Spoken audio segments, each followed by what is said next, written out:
আমন্ত্রণ রাতের বাংলাদেশের আয়োজনে শুরুতেই জানাচ্ছি শিরোনামগুলো।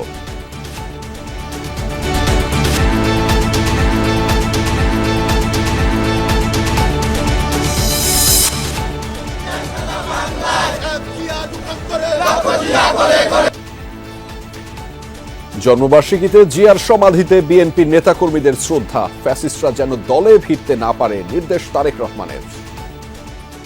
অন্য কেউ যদি সরকার গঠন করে, বাংলাদেশের রাজনৈতিক প্রেক্ষাপটেই হোক, আন্তর্জাতিক রাজনৈতিক প্রেক্ষাপটের ক্ষেত্রেই হোক, সেটা কি দেশ এবং জাতির জন্য খুব ভালো হবে? শেখ হাসিনাকে ফেরাতে ভারতের জবাবের অপেক্ষায় বাংলাদেশ, জানালেন চিফ প্রসিকিউটর। দুর্নীতি মামলার আসামি পুতুলের বিশ্ব স্বাস্থ্য সংস্থার পদ নিয়ে প্রশ্ন দুদকের। পিলখানা হত্যা মামলায় খালাসপ্রাপ্ত ও সাজাভোগী বিডিআর সদস্যদের বিস্ফোরক মামলায় জামিন, আদেশ শুনে কান্নায় ভেঙে পড়েন স্বজনেরা। আমার বাবা কোনো দোষ করে নাই, আমরা তাকে ফিরে পেলাম, আমি কৃতজ্ঞ। আমি এই রায়ের জন্য অপেক্ষা করতেছিলাম। আমার ভাই মাত্র 19 দিন চাকরি করছে, তো 19 দিন চাকরি করে আমার ভাইয়ের জীবন থেকে 16টা বছর নষ্ট হয়ে গেছে। থমথমে কিরণগঞ্জ সীমান্তে সতর্ক অবস্থানে বিজিবি, আগের মতো ভারতকে ছাড় নয় বললেন স্বরাষ্ট্র উপদেষ্টা। 4 কোটি টাকার চেক বিজনার মামলায় সাকিব আল হাসানের বিরুদ্ধে গ্রেফতারি পরোয়ানা, 1 বছর আগে সমন জারি হলেও হাজির হননি আদালতে। সাবেক ডেপুটি গভর্নর এসকে সুরের বাসায় অভিযানের টাকা ও চেক জব্দ, সাবেক কৃষিমন্ত্রী ও মন্ত্রিপরিষদ সচিবের বিরুদ্ধে দুর্নীতির মামলা। দর্শক, এছাড়াও রাতের বাংলাদেশে থাকছে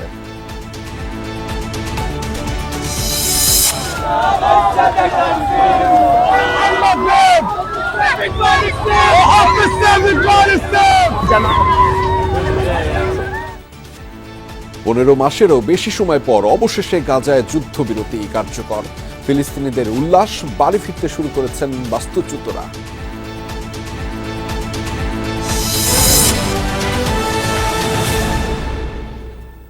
দর্শক, এতক্ষণ শিরোনাম দেখছিলেন, আপনাদের সাথে আছি আমি আহমেদ রেজা। এবার জানাবো বিস্তারিত। জনগণের পাশে না থাকলে আফসোস করতে হবে, এমন মন্তব্য করে জনপ্রত্যাশা পূরণে সতর্ক থাকতে নেতাকর্মীদের নির্দেশ দিয়েছেন বিএনপির ভারপ্রাপ্ত চেয়ারম্যান তারেক রহমান। বলেছেন, কোনো কারণে অন্য কেউ সরকার গঠন করলে দেশীয় আন্তর্জাতিক প্রেক্ষাপটে ভালো হবে না। দলের মহাসচিব মির্জা ফখরুল ইসলাম আলমগীর বলেছেন, যত দ্রুত নির্বাচন হবে ততই রাজনৈতিক ও অর্থনৈতিক সংকট মোকাবেলা সম্ভব হবে। বিএনপির প্রতিষ্ঠাতা প্রয়াত রাষ্ট্রপতি জিয়াউর রহমানের 89তম জন্মবার্ষিকী উপলক্ষে ইঞ্জিনিয়ার্স ইনস্টিটিউশন মিলনায়তনে এই আলোচনা। জিয়াউর রহমান কিন্তু একটি রাজনৈতিক ব্যবস্থা প্রথম দিয়েছেন, এই জন্য আমি তাকে পলিটিক্যাল ফিলসফার বলি। যোগ দিয়ে বিএনপির ভারপ্রাপ্ত চেয়ারম্যান তারেক রহমান বলেন, ভিন্ন আদর্শ থাকলেও রাষ্ট্রের সব পর্যায়ে নির্দিষ্ট সময় পর পর ভোটাধিকার নিশ্চিত করতে সব রাজনৈতিক দলের ঐকমত্যে পৌঁছাতে হবে।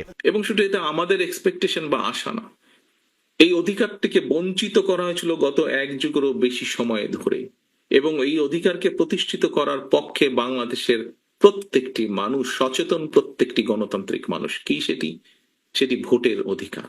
অন্য কেউ যদি সরকার গঠন করে, বাংলাদেশের রাজনৈতিক প্রেক্ষাপটেই হোক, আন্তর্জাতিক রাজনৈতিক প্রেক্ষাপটের ক্ষেত্রেই হোক, সেটা কি দেশ এবং জাতির জন্য খুব ভালো হবে? কিছু কিছু রাজনৈতিক দল বিএনপিকে জড়িয়ে নানান অভিযোগ করছে উল্লেখ করে দলের সর্বোচ্চ এই নেতাকর্মীদের সতর্ক থাকার নির্দেশ দেন। জনগণ ম্যাটার্স, জনগণ ম্যাটার্স। সেই জনগণই হচ্ছে আমাদের শক্তি, জনগণই হচ্ছে আমাদের সমর্থন, জনগণই হচ্ছে শক্তি। জনগণ সাথে না থাকলে জনগণ 5ই আগস্ট দেখিয়ে দিয়েছে। কাজে আমরা যদি ভুল করি, জনগণ আবার কোনো একটা কিছু দেখিয়ে দিবে, তখন কিন্তু পস্তাতে হবে, তখন কিন্তু হাপিত্তেশ করতে হবে। দলের মহাসচিব মির্জা ফখরুল ইসলাম আলমগীর বলেন, নির্বাচন ছাড়া কোনো উদ্যোগই সফল হবে না। প্রতিটি জিনিসের দাম বেড়ে গেছে। আমি অন্তর্বর্তীকালীন সরকারকে বলবো, অনুগ্রহ করে ওই দিকে নজর দিন, অনুগ্রহ করে সুশাসনের দিকে নজর দিন। এখন আপনার সরকারের যারা আমলা আছে, যারা কর্মচারী কর্মকর্তা আছে, তারা কিন্তু আবার শুরু করেছে আগের মতো কাজ। দুর্নীতি শুরু হয়ে গেছে, দয়া করে এই দুর্নীতি যেন না হয় সেই দিকে আপনারা লক্ষ্য দিন। যত শীঘ্র সম্ভব একটি নির্বাচন দিয়ে জনগণের অধিকার জনগণের কাছে ফিরিয়ে দিয়ে জনগণের সরকার প্রতিষ্ঠা করে তারা বিদায় নেবেন, তাহলেই তাদের জন্য এটা সম্মানজনক হবে এবং দেশের জনগণের জন্য কল্যাণকর হবে। দলের অন্যান্য নেতারা কারো রাজনৈতিক উচ্চাভিলাষ পরিপূরণের হাতিয়ার না হতে প্রধান উপদেষ্টার প্রতি আহ্বান জানান।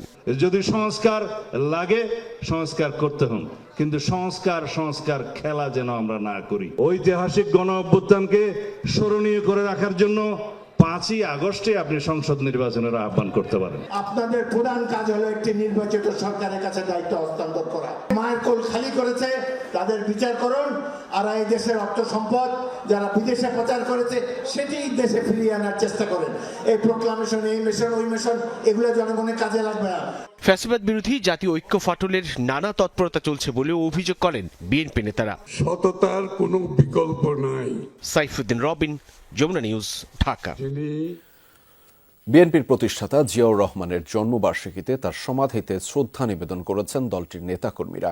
বেলা 11:15টার দিকে বিএনপি মহাসচিব মির্জা ফখরুল ইসলাম আলমগীরের নেতৃত্বে কয়েক হাজার নেতাকর্মী জিয়াউর রহমানের সমাধিতে পুষ্পস্তবক অর্পণ করেন। পরে জিয়ার বিদেহী আত্মার মাগফিরাত কামনা করে ফাতেহা পাঠ ও বিশেষ মোনাজাত করা হয়। ব্যানার ফেস্টুন নিয়ে দলের অঙ্গ সংগঠনের নেতাকর্মীরাও পৃথকভাবে ফুল দিয়ে শ্রদ্ধা জানান। নানা আয়োজনে সারা দেশে দিবসটি পালন করেছে বিএনপি। জিয়াউর রহমান 1936 সালের 19 জানুয়ারি বগুড়ার বাগবাড়িতে জন্মগ্রহণ করেন। 1978 সালে তিনি বিএনপির প্রতিষ্ঠা করেন এবং দেশের 7ম রাষ্ট্রপতি নির্বাচিত হন। জুলাই গণঅভ্যুত্থানে হত্যাকাণ্ডের বিচারে প্রযুক্তিগত সহায়তার আশ্বাস দিয়েছেন জাতিসংঘের আবাসিক সমন্বয়ক গোয়েন লুইস। দুপুরে আন্তর্জাতিক অপরাধ ট্রাইব্যুনালে চিফ প্রসিকিউটরের সাথে সাক্ষাৎ করে জুলাই আগস্ট হত্যাকাণ্ডের বিচার প্রক্রিয়ার স্বচ্ছতার বিষয়ে জানতে চান তিনি। এ সময় ট্রাইব্যুনালের বিচার কাজে জাতিসংঘের সমর্থন চান চিফ প্রসিকিউটর।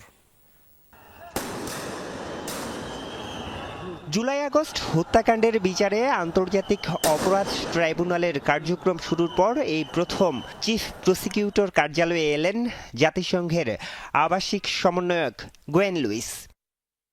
দীর্ঘ আলাপে গোয়েন লুইস জানতে চান জুলাই আগস্টের হত্যার বিচার প্রক্রিয়া এবং এর স্বচ্ছতা নিয়ে। এ সময় কারিগরি এবং প্রযুক্তিগত সহায়তার আশ্বাসও দেন তিনি। বিচার প্রক্রিয়া স্বচ্ছ নিরপেক্ষ করার ব্যাপারে আমরা কি ধরনের স্টেপস নিচ্ছি, কি কাজ করছি, সেই ব্যাপারে কোনো অ্যাসিস্ট্যান্সের দরকার আছে কিনা, এইসব বিষয় নিয়ে খোলামেলা তারা আলোচনা করেছেন। তারা আমাদের জানিয়েছেন যে এই কার্যক্রম যেহেতু বাংলাদেশের মানুষের মধ্যে এই বিচারের ব্যাপারে যে আকাঙ্ক্ষা আছে, যে অপরাধ এখানে হয়েছে, যে ভিকটিম পরিবার যাদের স্বজনদেরকে হারিয়েছে, প্রিয়জনদের হারিয়েছে, তাদের বিচার প্রাপ্তির যে অধিকার আছে, সেই বিষয়ে এই বিচারটা যাতে ভালোভাবে হয় সেই জন্য জাতিসংঘ এই প্রক্রিয়াকে সমর্থন জানাবে যতটুকু তাদের পক্ষে সম্ভব।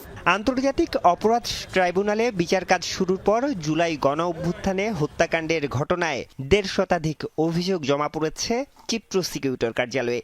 অল্প সময়ের মধ্যে 2-1টি অভিযোগের তদন্ত প্রতিবেদন জমা দেয়া হবে বলে জানিয়েছেন চিফ প্রসিকিউটর। এই ব্যাপারে আমরা দিনরাত কাজ করছি।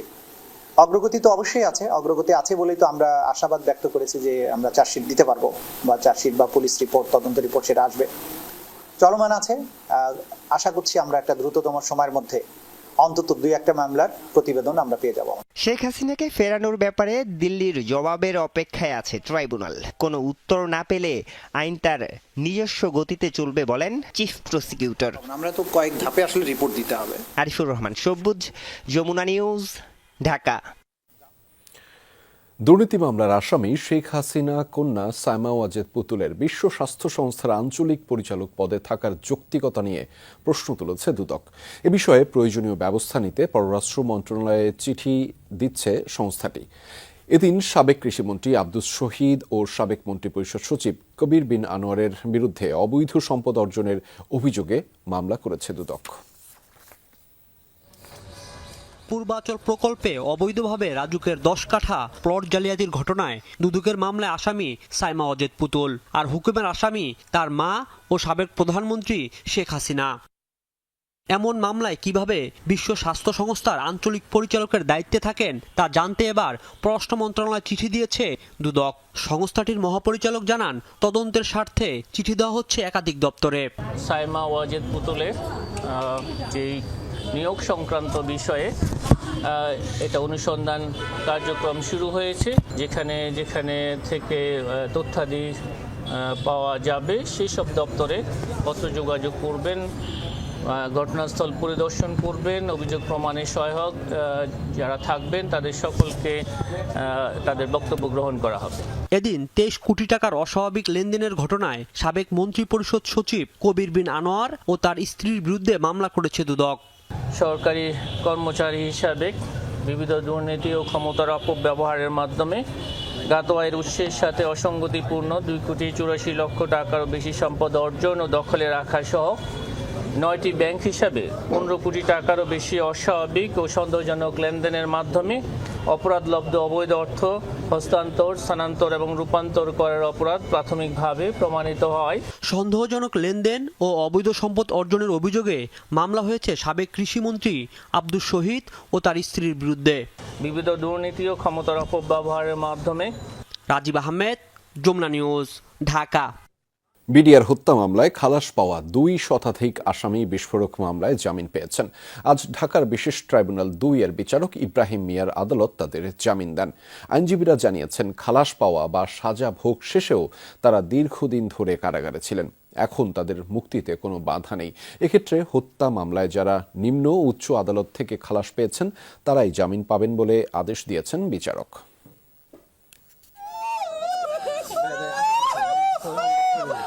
প্রতীক্ষাটা দীর্ঘদিনের। কারো বাবা, কারো সন্তান, কারো ভাই, কারো স্বামী। পিলখানায় বিডিআর বিদ্রোহের ঘটনায় হত্যা মামলায় খালাস পেয়েও যারা দীর্ঘদিন জেল খাটছিলেন তারা মুক্তি পাবেন শুনে আদালত প্রাঙ্গণে আনন্দ অশ্রুর রোল।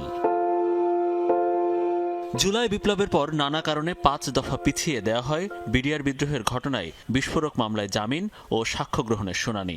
ধার্য করা দিনে রবিবার সকালে কেরানীগঞ্জ কেন্দ্রীয় কারাগারে অস্থায়ী আদালতে শুরু হয় বিস্ফোরক মামলার বিচার। কাশিমপুর ও কেরানীগঞ্জ থেকে হাজির করা হয় শখানেক আসামিকে। প্রথমে আদালতে একজন প্রত্যক্ষ সাক্ষী সাবেক সেনা কর্মকর্তা অবসরপ্রাপ্ত মেজর সৈয়দ ইউসুফ ইকবাল সাক্ষ্য দেন, বর্ণনা করেন ওই দিনের নারকীয় হত্যাকাণ্ডের। পরে তাকে জেরা করেন আসামি পক্ষের আইনজীবীরা। বেলা 2টার পর শুরু হয় জামিন শুনানি। এ সময় হত্যা মামলায় খালাস পাওয়াদের বিস্ফোরক মামলায় জামিন দেন বিচারক। যারা আগে খালাসপ্রাপ্ত হয়েছিলেন এবং তাদের বিরুদ্ধে মহামান্য সুপ্রিম কোর্টের হাইকোর্ট বিভাগে রায় পরিবর্তন হয়েছে বা কারো বিরুদ্ধে আপিল পেন্ডিং আছে এবং বিস্ফোরক দ্রব্য মামলায় আলাদা 30 জনের মতো আসামি শুধুই বিস্ফোরক দ্রব্য মামলার আসামি ছিলেন, এই আসামি ব্যতি রেখে অন্যান্য খালাসপ্রাপ্ত আসামিদেরকে জামিন মঞ্জুর করা হলো। এই মর্মে একটা আদেশ দেওয়া হয়েছে। 2 শতাধিক আসামির জামিন হওয়ায় সন্তোষ জানান আসামি পক্ষের আইনজীবীরা। বলেন, হত্যা মামলায় ইতোমধ্যে যাদের সাজা ভোগ হয়ে গেছে পর্যায়ক্রমে তাদের জামিনের বিষয়ে বিবেচনা করবেন আদালত। যে 256 জন যাদের 10 বছরের সাজা হয়েছিল সেই লোকগুলোর সাজা 2010 সাল থেকে আজকে 2025 সাল, তাদের 10 বছরের সাজা ইতোমধ্যে সার্ভড আউট হয়ে গেছে। তদন্ত কমিশন নতুন গঠন করার মাধ্যমে এটা প্রমাণিত হয়েছে যে আগে সঠিক তদন্ত হয়নি, সঠিক ন্যায় বিচার হয়নি এবং একটি ভুল রায় হয়েছে। এদিকে সাবেক বিডিআর জওয়ানদের জামিন শুনানির খবর নিতে দেশের বিভিন্ন প্রান্ত থেকে ছুটে আসেন স্বজনরা। আদালত জামিন আদেশ দেওয়ার পর আবেগে আপ্লুত হয়ে সন্তুষ্টি জানান তারা। আমার বাবা কোনো দোষ করে নাই, আমরা তাকে ফিরে পেলাম, আমি কৃতজ্ঞ। আমি এই রায়ের জন্য অপেক্ষা করতেছিলাম যে এরকম একটা রায় হবে। আমার ভাই মাত্র 19 দিন চাকরি করছে, তো 19 দিন চাকরি করে আমার ভাইয়ের জীবন থেকে 16টা বছর নষ্ট হয়ে গেছে। খালাস ছিল 13 সাল থেকে, তো তারপরে 2023 সালের সেপ্টেম্বরের 7 তারিখে উনি মারা যান। 16 বছর কষ্টের ফল সুখেরই আসছে, খুশির খবর, কিন্তু বাবাকে কাছে পেলাম না। আলোচিত বিডিআর বিদ্রোহের বিস্ফোরক মামলার সাক্ষ্য গ্রহণের পরবর্তী শুনানি 10 ফেব্রুয়ারি ঠিক করেছেন আদালত।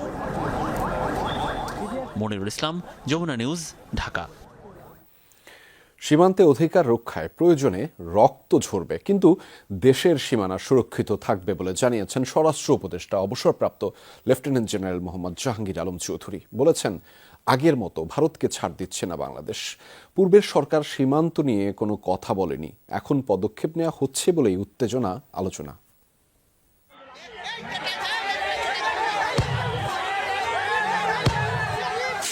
বেশ কিছুদিন ধরে বাংলাদেশের সাথে ভারতের বিভিন্ন সীমান্ত এলাকায় উত্তেজনা দেখা দিচ্ছে। গুলি, মারামারি ও বোমা ছোড়ার ঘটনাও ঘটেছে।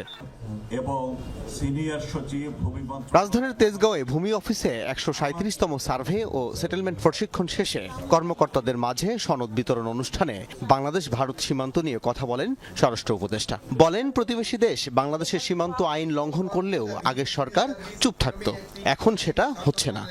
এই সীমান্তের এই সাইডে কেউ কোনো দিনই আসতে পারবে না। আমরা যতদিন বেঁচে থাকি আমাদের রক্ত ঝরবে, কিন্তু সীমান্ত সুরক্ষা থাকবে। আমাদের যতটুকু অধিকার আমরা ওই অধিকারটা চাচ্ছি। আমাদের যেটা আইন মতো যেটুকু আমাদের পাওনা আমরা ওটুকু চাচ্ছি। যেমন ১৫০ গজের ওই দিকে তাদের কাটাতারে বেড়া করতে পারে, আমরা ওটুকুই চাচ্ছি। আমরা এখানে কোনো রকমের ছাড় দিতে চাচ্ছি না। আগে হয়তো দুই একটা জায়গায় একটু ছাড় দেওয়া হয়েছে, এখন ওই ছাড় দেওয়াটা হচ্ছে না, দেখি একটু সমস্যা হচ্ছে। কিছুদিনের মধ্যেই সীমান্ত পরিস্থিতি নিয়ে ডিজি পর্যায়ের বৈঠক হবে জানিয়ে জাহাঙ্গীর আলম বলেন, সেখানেই চাঁপাইনবাবগঞ্জ ইস্যু সহ নানা বিষয়ের সুরাহা হবে। আগামী ফেব্রুয়ারি মাসে ডিজি লেভেলে একটা কনফারেন্স আছে, আমার মনে হয় এই সমস্যাটা সমাধান হয়ে যাবে। ছোটখাটো এ সময় ভূমি বিষয়ক প্রশিক্ষণপ্রাপ্তদের উদ্দেশ্যে উপদেষ্টা বলেন, এ সেক্টরে হয়রানির বহু অভিযোগ আর দুর্নীতি এখন দেশের প্রধান সমস্যা। আমি এই স্বরাষ্ট্র উপদেষ্টা এবং কৃষি উপদেষ্টা হওয়ার পরে আপনারা জানেন যে আমার আত্মীয় স্বজনের সংখ্যা বেড়ে গেছে, আমার বন্ধু বান্ধবের সংখ্যা বেড়ে গেছে। তা আমি আপনাদের কাছে একটা অনুরোধ করব, আমি আমার ইস্যু বলছি যে আমাদের পরিচয় দিয়ে যদি কেউ কোনো কিছু অবৈধ সুবিধা নিতে চায়, আপনারা কোনো সময় দিবেন না। আল আমিন হক অহন, যমুনা নিউজ, ঢাকা। চাঁপাইনবাবগঞ্জের কিরণগঞ্জ সীমান্তে নতুন করে আর কোনো অপ্রীতিকর ঘটনা ঘটেনি। জোরদার রয়েছে নিরাপত্তাও। সীমান্ত এলাকায় সতর্ক অবস্থানে বিজিবি সদস্যরা বাড়ানো হয়েছে টহল এবং তল্লাশি। বেরিয়ে আসছে শনিবারের সংঘর্ষের ক্ষয়ক্ষতি। একটি কুলের বাগান কেটে ফেলেছে ভারতীয়রা। আম গাছ সহ বিভিন্ন ফসলের ক্ষেতেও ক্ষতি করা হয়েছে। শনিবার আম গাছ আর ফসল কাটাকে কেন্দ্র করে সীমান্তে উত্তেজনা দেখা দেয়। সাউন্ড গ্রেনেড ছোড়ে বিএসএফ, তাতে আহত হন 5 বাংলাদেশি কৃষক। পদ্মাপাড়ের মানুষের কঠোর প্রতিরোধে পিছু হটে বিএসএফ সহ ভারতীয়রা। পরে পতাকা বৈঠকে বসে দুদেশের সীমান্তরক্ষী বাহিনী, সীমান্তের দুপাশেই মোতায়েন করা হয় বিজিবি, বিএসএফ এর অতিরিক্ত সদস্য। সীমান্ত এলাকায় শান্ত আছে, কিন্তু আমরা যারা কৃষক আছি, আমাদের এলাকায় সীমান্ত এলাকায় বাসিন্দা, তারা আতঙ্কিতে ভুগছি। আমাদেরকে কাউকে বর্ডার সীমান্তে যেতে দিচ্ছে না, তো আমাদের তো সামনে আরো আবাদের চেষ্টা আছে, তো এগুলো তো আমরা না করতে পারলে আমাদের সমস্যা। এখন বর্তমানে আমরা যেটা করছি, আমরা এলাকায় যে মত বিনিময় সভা করছি, আমাদের জনগণ যেন নিরাপত্তার সাথে কাজ করতে পারে এবং পরিস্থিতি যেন আমরা এই স্বাভাবিক অবস্থাটা কন্টিনিউ করতে পারি। ওয়ার্ল্ড ইকোনমিক ফোরামের সম্মেলনে যোগ দিতে 4 দিনের সফরে আগামীকাল সুইজারল্যান্ড যাবেন অন্তর্বর্তী সরকারের প্রধান উপদেষ্টা প্রফেসর ডক্টর মোহাম্মদ ইউনুস। সন্ধ্যায় রাজধানীর ফরেন সার্ভিস একাডেমিতে প্রধান উপদেষ্টার প্রেস উইং আয়োজিত এক সংবাদ সম্মেলনে এ বিষয়ে জানিয়েছেন উপপ্রেস সচিব আজাদ মজুমদার। বলেন, প্রধান উপদেষ্টা এ সম্মেলনে বিভিন্ন দেশের গুরুত্বপূর্ণ ব্যক্তিত্বের সাথে বৈঠক করবেন, যাদের মধ্যে অন্যতম জার্মানির চ্যান্সেলর ওলফ গুলস, ফিনল্যান্ডের প্রেসিডেন্ট আলেকজান্ডার স্টাব, বেলজিয়ামের রাজা কিং ফিলিপ এবং থাইল্যান্ডের প্রধানমন্ত্রী পেতং তার্ম সিনওয়াত্রা। সম্মেলনে বাংলাদেশ বিষয়ে একটি পৃথক সংলাপ হবে। সেখানে বিশ্বের গুরুত্বপূর্ণ ব্যবসায়িক প্রতিনিধি ও নেতৃবৃন্দ থাকবেন। দেশের বিনিয়োগের পরিবেশ সম্পর্কে সেখানে ধারণা দেওয়া হবে বলেও জানিয়েছেন আজাদ মজুমদার। বলেন, অন্তর্বর্তী সরকার বিশ্বাস করে দেশের অপার সম্ভাবনার কথা তুলে ধরতে পারতে বিদেশি বিনিয়োগ বাড়বে। আগামীকাল রাত 1টায় বাংলাদেশে সুইজারল্যান্ডের উদ্দেশ্যে রওনা হবেন। 25 জানুয়ারি উনি দেশে ফিরে আসবেন। এই সফরে বেশ কিছু গুরুত্বপূর্ণ দিক নির্দেশক আছেন, যাদের সাথে উনি দেখা করবেন। বাংলাদেশ বিষয়ক একটা সেপারেট ডায়ালগ হবে, যেখানে অনেক গুরুত্বপূর্ণ ব্যবসায়িক প্রতিনিধি বা ব্যবসায়িক নেতৃবৃন্দ পাশাপাশি এবং বেশ কিছু গুরুত্বপূর্ণ আন্তর্জাতিক প্রতিষ্ঠানের সিইও যারা এখানে যোগ দিবেন। জাতীয় ক্রিকেট দলের সাবেক অধিনায়ক ও সাবেক সংসদ সদস্য সাকিব আল হাসানের বিরুদ্ধে গ্রেফতারি পরোয়ানা জারি করেছেন আদালত। পাশাপাশি সাকিব আল হাসানের অ্যাগ্রো ফার্মের এমডির বিরুদ্ধেও পরোয়ানা জারি করা হয়েছে। সমন জারির পরও এই দুজন আদালতে হাজির না হওয়ায় গ্রেফতারি পরোয়ানা জারি করেন আদালত। 4 কোটি 14 লাখ টাকার চেক ডিজঅনার হওয়ায় মামলাটি করেছে IFIC bank. Shakib Al Hasan agro farm limited 2017 সালে আইএফআইসি ব্যাংক থেকে 4 কোটি 14 লাখ টাকা ঋণ নেয়। টাকা ফেরত চেয়ে কয়েক দফা নোটিশ দেওয়ার পর কোম্পানিটি গত বছরের 4 সেপ্টেম্বর ব্যাংকে 2টি চেক দেয়, কিন্তু অ্যাকাউন্টে যথেষ্ট টাকা না থাকায় চেক বাউন্স করলে লিগ্যাল নোটিশ পাঠানো হয়। সাড়া না পেয়ে 15 ডিসেম্বর আদালতে মামলা করে ব্যাংক। সাকিব সহ 4 জনকে আসামি করা হয়। 18 ডিসেম্বর তাদের নামে সমন জারি করা হয়। রোববার ফার্মের পরিচালক ইমদাদুল হক আত্মসমর্পণ করে জামিন চাইলে আদালত তা মঞ্জুর করেন। অপর আসামি মালাইকা বেগম মারা যাওয়ায় তার মৃত্যু প্রতিবেদন চাওয়া হয়েছে। আর সাকিব আল হাসান ও ফার্মের এমডি গাজী শাহাগীর হোসাইন আদালতে উপস্থিত না হওয়ায় গ্রেফতারি পরোয়ানা জারি করেন ঢাকার অতিরিক্ত মুখ্য মহানগর হাকিম। আদালত যদি সমন দিয়ে থাকে আর যদি সমনটা জারি হয় আর দায়ীদারকে যদি আপনি উপস্থিত না হন, তাহলে আপনার বিরুদ্ধে পরবর্তী স্টেপ হলো আপনার বিরুদ্ধে গ্রেপ্তারি পরোয়ানা জারি করা, যে আপনাকে পুলিশ আদালতে ধরে নিয়ে আসবে। গ্রেপ্তার আদেশ বাস্তবায়ন বিষয়ক প্রতিবেদন দাখিলের জন্য আদালত 24 মার্চ দিন ঠিক করেছেন। ঋণের চুক্তি শর্ত অনুসারে সে ঋণ পরিশোধ করে নাই, যার কারণে সে একজন যে একজন ডিফল্টার হয়। আদেশের বিষয়ে সাকিবের আইনজীবী বা তার কোম্পানির কারো বক্তব্য পাওয়া যায়নি। শাকিল হাসান, যমুনা নিউজ, ঢাকা। বাংলাদেশ ব্যাংকের সাবেক ডেপুটি গভর্নর এসকে সুর চৌধুরীর বাসায় অভিযান চালিয়েছে দুর্নীতি দমন কমিশন। এ সময় দুদক কর্মকর্তারা ওই বাসা থেকে 16,25,000 টাকা ও কিছু কাগজপত্র জব্দ করেছেন। দুদকের পরিচালক কাজী সাইমুজ্জামানের নেতৃত্বে এসকে সুরের ধানমন্ডির বাসায় এই অভিযান চালানো হয়। রোববার সকাল 11টা থেকে শুরু হয় বাংলাদেশ ব্যাংকের সাবেক ডেপুটি গভর্নর এসকে সুর চৌধুরীর ধানমন্ডি বাসায় অভিযান। দুদক পরিচালক কাজী সাইমুজ্জামানের নেতৃত্বে প্রায় 5 ঘন্টা ধরে চলে তল্লাশি। সংস্থাটির পরিচালক জানান, সম্পদের বিবরণী দাখিল না করার অভিযোগে করা মামলায় 14 জানুয়ারি এসকে সুরকে গ্রেপ্তার করে দুদক। সেই ধারাবাহিকতায় তার বাসায় অবৈধ সম্পদের খোঁজে অভিযান চালানো হয়। অভিযান শেষে দুদক পরিচালক জানান, নগদ 16,25,000 টাকা ছাড়াও স্বর্ণালংকার জব্দ করা হয়েছে। এছাড়া ফিক্সড ডিপোজিটের 4 কোটি 45 লাখ টাকার ডকুমেন্ট পেয়েছে দুদক। সঞ্চয়পত্র অনুযায়ী বাকি অর্থের তদন্ত করবে দুদক। 16,25,000 টাকা নগদ টাকা আমরা পেয়েছি এবং এছাড়াও সঞ্চয়পত্র, বিমা, মেয়াদি আমানত, ফিক্সড ডিপোজিট সহ প্রায় 4 কোটি 45 লাখ টাকার ডকুমেন্ট আমরা পেয়েছি। ব্যাংকগুলোর নাম এবং শাখাগুলো লিখে নিয়েছি এবং পরবর্তীতে আমরা সে সকল ব্যাংকের তল্লাশি করে সেখান থেকে কত টাকা রয়েছে এবং কত টাকা লেনদেন করা হয়েছে সেগুলো আমরা উদ্ধার করব। 2016 সালের 5 ফেব্রুয়ারি বাংলাদেশ ব্যাংকের রিজার্ভ চুরির ঘটনায় সন্দেহভাজন হিসেবে দেখা হচ্ছে এসকে সুর চৌধুরীকে। দুদক সূত্র জানায়, রিজার্ভ কেলেঙ্কারির ঘটনা চাপা দিতে এসকে সুর চৌধুরীর বড় ভূমিকা ছিল। এ বিষয়ে গুরুত্বপূর্ণ তথ্য রয়েছে দুদকের হাতে, যা খতিয়ে দেখতে তাকে রিমান্ডে এনে জিজ্ঞাসাবাদ করতে পারে দুদক। রাজীব আহমেদ, যমুনা নিউজ, ঢাকা। কোনো রাজনীতির মধ্যে থাকতে চায় না নির্বাচন কমিশন। ভোট নিয়ে প্রধান উপদেষ্টা ঘোষিত সময়সীমার মাথায় রেখেই প্রস্তুতি নিচ্ছে ইসি, জানিয়েছেন প্রধান নির্বাচন কমিশনার নাসির উদ্দিন। বলেছেন, এবারের ভোটার তালিকা বিতর্কের ঊর্ধ্বে রাখতে স্বচ্ছতার সাথে পরিচালনা করা হবে হালনাগাদ কার্যক্রম। কাল থেকে বাড়ি বাড়ি গিয়ে ভোটার তালিকা হালনাগাদ কার্যক্রম শুরু হচ্ছে বলেও জানিয়েছেন সিইসি। গত 2 জানুয়ারি খসড়া ভোটার তালিকা প্রকাশ করে ইসি, জানায় এই মুহূর্তে দেশে মোট ভোটার 12,36,83,512। তালিকায় নতুন ভোটার প্রায় 18 লাখ। ভোটার বৃদ্ধির হার 1.5%। সোমবার থেকে শুরু হচ্ছে বাড়ি বাড়ি গিয়ে ভোটার তালিকা হালনাগাদ কার্যক্রম। এর আওতায় প্রতিটি ভোটারের তথ্যই যাচাই বাছাই করা হবে। এই হালনাগাদ কার্যক্রমে প্রযুক্তিগত ও কারিগরি সহায়তা দিতে ল্যাপটপ ও স্ক্যানার সহ তথ্য সংগ্রহের কাজে ব্যবহারের জন্য অন্যান্য সরঞ্জাম প্রধান নির্বাচন কমিশনারের কাছে হস্তান্তর করে ইউএনডিপি। এ সময় ইউএনডিপির আবাসিক প্রতিনিধি স্টেফান লিলার জানান, বাংলাদেশের ত্রয়োদশ জাতীয় সংসদ নির্বাচনে সহায়তার পন্থা জানতে ইসি সহ অংশীজনদের সাথে কথা বলছে ইউএনডিপি। নির্বাচন কমিশনের চাহিদা অনুযায়ী কিভাবে সহায়তা দেয়া যায় ইউএনডিপি সেটা পর্যালোচনা করছে। রাজনৈতিক দল, সুশীল সমাজ সহ অংশীজনদের সাথে আলোচনা করছে। পরে প্রধান নির্বাচন কমিশনার MM নাসিরউদ্দিন বলেন, বর্তমান কমিশনের কাছে জাতির প্রত্যাশা অনেক। ডিসেম্বরের মধ্যে হালনাগাদ কার্যক্রম সম্পন্ন হবে বলেও আশাবাদ জানান তিনি। কম বেশি হতে পারে, বাট আমাদের টার্গেট যেটা ডেট 6 মাস, এই 6 মাসের মধ্যে ইনশাল্লাহ আমরা শেষ করার জন্য খুব সার্বিক প্রচেষ্টা আমাদের থাকবে। আমরা সন্দেহ দূর করার জন্য তো এই কাজ করতেছি, এত লোক নামাচ্ছি, মাঠে নামাচ্ছি।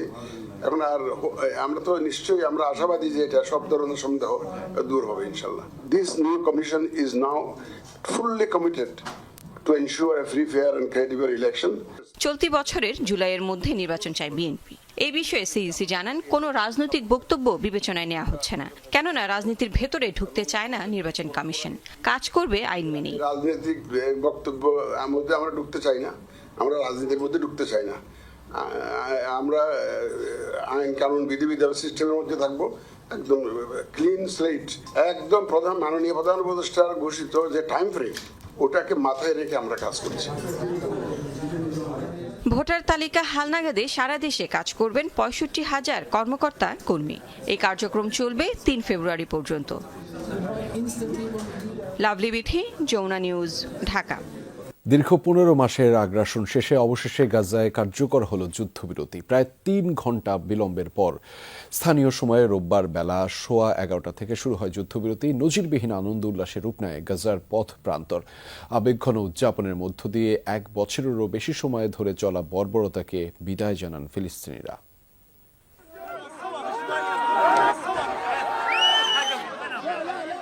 কোনো বুলেট বোমার শব্দ কিংবা মানুষের আর্তনাদ নয়, গাজার রাস্তায় রাস্তায় আজ শুধুই আনন্দ আর উল্লাস। যেন গোলাবারুদে ধূসর হয়ে যাওয়া উপত্যকায় প্রাণ ফিরে এলো আরও একবার। থামল 470 দিন ধরে চলা ইতিহাসের নিষ্ঠুরতম নির্মমতা। যুদ্ধবিরতির খবর শুনে রাস্তায় নামেন সাধারণ ফিলিস্তিনিরা। কেউ হারিয়েছেন পরিবার, কেউ আবার খুইয়েছেন বন্ধু। এমন মানুষের সমাগমে মুখরিত হয় অবরুদ্ধ উপত্যকা। স্বজন হারানোর বেদনা নিয়েই উদযাপনে যোগ দেন তারা। তৈরি হয় আবেগঘন মুহূর্ত। সব ভয় ভীতি শঙ্কা উড়িয়ে দিয়ে এই আনন্দ উল্লাসে যোগ দেয় হামাস সদস্যরাও।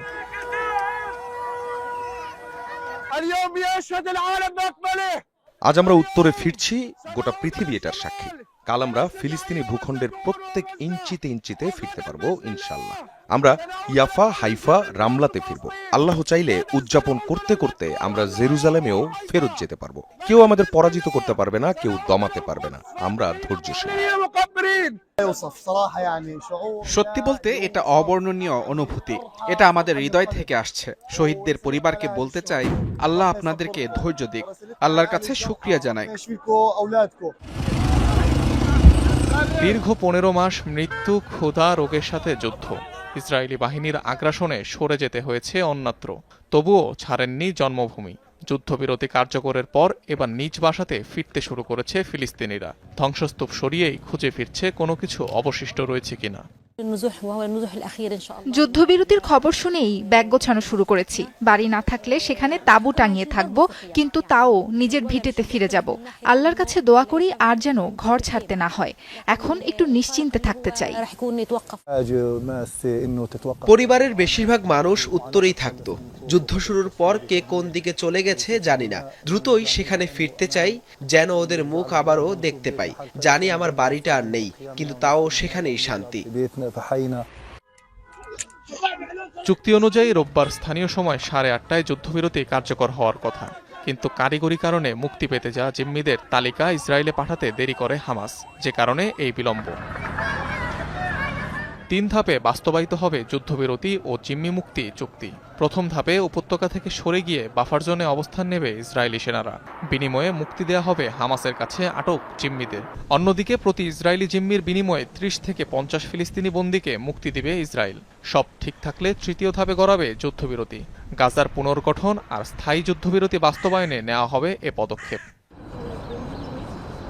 এদিকে মুক্তির খবরে স্বস্তি বিরাজ করছে ইসরায়েলি জিম্মিদের পরিবারের মাঝেও। অনিক রহমান, যমুনা নিউজ। যুদ্ধবিরতি চুক্তি কার্যকরের সাথে সাথেই গাজায় প্রবেশ করেছে জরুরি ত্রাণবাহী অসংখ্য ট্রাক। ইসরায়েলের দক্ষিণে কারেম শালেম ও উত্তরের জিকিম সীমান্ত দিয়ে ত্রাণ নিয়ে গাজায় প্রবেশ করেছে 200-র বেশি ট্রাক। জাতিসংঘের খাদ্য সংস্থার এসব ত্রাণ সামগ্রীর মধ্যে রয়েছে ক্যান জাতীয় খাবার, আটা, জ্বালানি সহ জরুরি খাদ্যপণ্য ত্রাণ প্রবেশ করেছে মিশর, জর্ডান ও ইসরায়েলের অন্যান্য সীমান্ত দিয়েও। কর্তৃপক্ষ জানিয়েছে, যুদ্ধবিরতি চুক্তি মোতাবেক প্রতিদিন ফিলিস্তিনে প্রবেশ করবে ত্রাণ সামগ্রীর ৬০০টি ট্রাক। এর মাঝে ৫০টিতে থাকবে প্রয়োজনীয় জ্বালানি। এদিকে সবচেয়ে বেশি মানবেতর সময় কাটাচ্ছে গাজার উত্তরের বাসিন্দারা। এসব এলাকাগুলোয় প্রতিদিন পৌঁছবে ত্রাণ ভর্তি ৩০০ ট্রাক। হামাসের কাছ থেকে ফেরত পাওয়া জিম্মিদের প্রাথমিক আশ্রয়স্থলের ভিডিও প্রকাশ করেছে ইসরায়েল। ইসরায়েল ও হামাসের মধ্যকার যুদ্ধবিরতি চুক্তির শর্ত মোতাবেক মুক্তি পাওয়া ইসরায়েলি জিম্মিদের প্রাথমিক আশ্রয় দেওয়ার জন্য তৈরি একটি স্থানের চিত্র প্রকাশ করা হয়েছে ভিডিও বার্তায়। মুক্তি পাওয়া জিম্মিদের সুবিধার্থে স্থানটিতে রয়েছে প্রয়োজনীয় ব্যবহার্য জিনিস ও বিশ্রামের সুবিধা। রবিবার চুক্তি অনুযায়ী ৩ ইসরায়েলি নারী জিম্মিকে মুক্তি দেবে হামাস। হামাসের হাত থেকে মুক্তি পাওয়া জিম্মিদের স্বাগত জানাতেই এই আয়োজন ইসরায়েলের। শেষ পর্যন্ত মৃত্যুর কাছেই হার মানলেন জাতীয় কবি কাজী নজরুল ইসলামের নাতি বাবুল কাজী। শনিবার অগ্নিদগ্ধ হয়ে জাতীয় বার্ন ইনস্টিটিউটে ভর্তি হয়েছিলেন তিনি। তার শরীরের ৭৪% পুড়ে যাওয়ায় শুরু থেকেই তাকে রাখা হয়েছিল আইসিইউতে। লাইফ সাপোর্টে থাকা অবস্থায় রোববার বিকেল ৫:৩০টার দিকে শেষ নিঃশ্বাস ত্যাগ করেন বাবুল কাজী।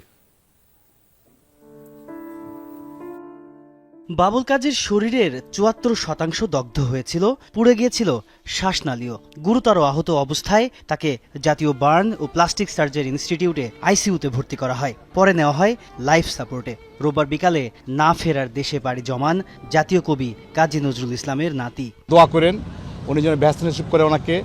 আর উনি আমরা এটা কখনো চিন্তা করতে পারি নাই যে এই সময় ওনাকে চলে যেতে হবে। চিকিৎসকরা জানান, শ্বাসনালী পুড়ে যাওয়ায় শুরু থেকেই সংকটাপন্ন ছিলেন বাবুল কাজী। ডায়াবেটিক প্লাস উচ্চ রক্তচাপে ভুগছিলেন এবং লিভার ট্রান্সপ্লান্টের একটা হিস্ট্রি আছে। সবকিছু মিলিয়ে ওনার বয়স 59 বছর, ৭৪% পুড়েছে, শ্বাসনালী পুড়েছে, যার জন্য উনি শুরু থেকেই ক্রিটিক্যাল ছিল। তবে শুরু থেকেই সবার কৌতূহল বাবুল কাজীর দগ্ধ হওয়া আগুনের সূত্রপাত নিয়ে। বনানী থানা পুলিশ ও চিকিৎসকদের ধারণা, জমে থাকা গ্যাসের সাথে আগুনের সংস্পর্শ হওয়ায় জোরালো হয় বিস্ফোরণের মাত্রা। হয়তোবা এক্সস্ট ফ্যানের কোনো প্রবলেম থাকতে পারে অথবা ভেন্টিলেশনের কোনো প্রবলেম থাকতে পারে। যেটা হয়েছে যে ওখানে তো আসলে এমনিতেও যে কোনো ওয়াশরুমে কিন্তু বায়োগ্যাস প্রডিউস হয়, তো সেই জায়গায় যদি আগুনের কোনো একটা সোর্স পাওয়া যায় তাহলে সেইটা ফ্লারিশ করে। আজানের পরে নামাজ পড়ার জন্য উঠে বাথরুমে দেশে হলো সিগারেট খাই বাথরুমে বসে বসে।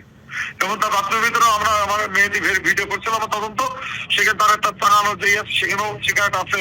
বাবুল কাজীর মরদেহ রোববার রাতেই হাসপাতাল থেকে পরিবারের কাছে হস্তান্তর করা হয়। তাজনুর ইসলাম, যমুনা নিউজ, ঢাকা। সমালোচনার মুখে বাংলাদেশ নিয়ে করা একটি প্রতিবেদন প্রত্যাহার করে নিয়েছে ব্রিটিশ এমপিরা। All party parliamentary group APPG তাদের কমনওয়েলথ ইস্যুতে রিপোর্টটি প্রকাশ করেছিল। গত নভেম্বরে করা ওই রিপোর্টে বাংলাদেশের অন্তর্বর্তী সরকারের কর্মকাণ্ডের সমালোচনা করা হয়েছিল। এরপরই রিপোর্টের সত্যতা ও তথ্যগত স্বচ্ছতা নিয়ে প্রশ্ন ওঠে। সমালোচকরা বলেন, বিতাড়িত হাসিনা সরকারের পক্ষে এই রিপোর্ট দেয়া হয়েছে। এরই প্রেক্ষিতে রিপোর্টটি প্রত্যাহারের ঘোষণা এলো। কর্মকর্তারা জানিয়েছেন, এই সংখ্যাটি রিভিউ করা হচ্ছে, একই সাথে বন্ধ রয়েছে এর বিতরণও। সাভারে হত্যা মামলায় জামিনে বেরিয়ে 4 সাক্ষীকে কুপিয়ে আহত করার অভিযোগ উঠেছে প্রধান আসামির বিরুদ্ধে। সন্ধ্যায় হেমায়েতপুরের যাদুরচর এলাকায় এই ঘটনা ঘটে। ভুক্তভোগীরা জানিয়েছেন, 2023 সালের 18 ফেব্রুয়ারি হেমায়েতপুর বাসস্ট্যান্ডে প্রকাশ্যে খুন হন ব্যবসায়ী শাহাবুদ্দিন। ওই মামলায় আদালতে সাক্ষ্য দেন আহমেদ সানি, সেলিনা, দেলোয়ার, শাহিন।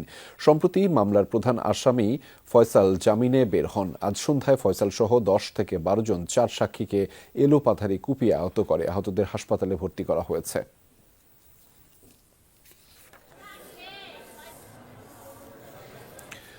আদিবাসীদের উপর হামলার ঘটনায় 1-2 জনকে আটক করে শেখ হাসিনার মতো নাটক সাজিয়ে ঘটনা ধামাচাপা দেওয়া যাবে না। রোববার সকালে জাতীয় জাদুঘরের সামনে প্রতিবাদ সমাবেশে বক্তারা এমন হুঁশিয়ারি দিয়েছেন। অভিযোগ করা হয়, সরকারি মদদেই এই হামলা হয়েছে। বক্তারা বলেন, প্রতিরক্ষার চোখ দিয়ে পার্বত্য চট্টগ্রাম ইস্যু দেখার কারণেই আদিবাসীদের সমস্যার সমাধান হচ্ছে না। আদিবাসীদের সাংবিধানিক স্বীকৃতি সংযুক্ত করে সামনে এগিয়ে যাওয়ার আহ্বান জানিয়েছেন বক্তারা। হত্যার উদ্দেশ্যে প্রত্যেকজনকে মাথায় আঘাত করে তাদেরকে জখম করে দিয়েছে। এই রাষ্ট্র এবং সরকার ইচ্ছা করে আমাদের উপর হামলা করিয়েছে, যার ফলশ্রুতিতে আমরা দেখলাম যে বাংলাদেশে কোনো আদিবাসী বলা যাবে না, রাখা যাবে না, সেরকম একটা পরিস্থিতি তারা তৈরি করছে। এই ঘটনার যারা জড়িত তাদের গ্রেফতার, বিচার